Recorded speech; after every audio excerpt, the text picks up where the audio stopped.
Hi all అందరికీ నమస్తేనండి. Today మా గార్డెన్‌లో గుండు మల్లెపూలు ఎన్నొచ్చాయో చూసారా? అవి కూడా చాలా హెల్తీగా ఎంత పెద్దగా విచ్చాయో చూసారు కదండీ! ఇంత మంచి బ్లూమ్ రావడానికి, ఇంత హెల్తీగా పువ్వులు విచ్చడానికి మీకు కొన్ని ఫ్యూ టిప్స్ చెప్తాను అండి. చూసారు కదా!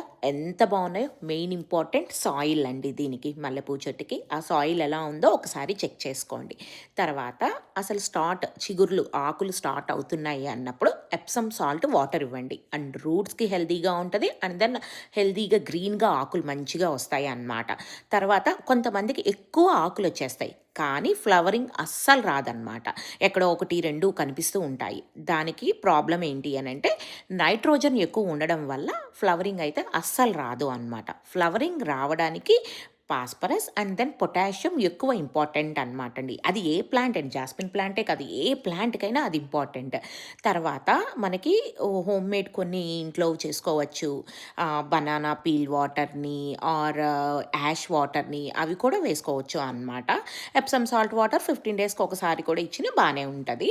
అండ్ దెన్ మేము ఇవన్నీ హోమ్‌మేడ్ ఇంట్లో చేయలేము అనుకున్న వాళ్ళకి మిరాకిల్ గ్రో లిక్విడ్ ఫెర్టిలైజర్ అయితే ఇవ్వచ్చు అండి.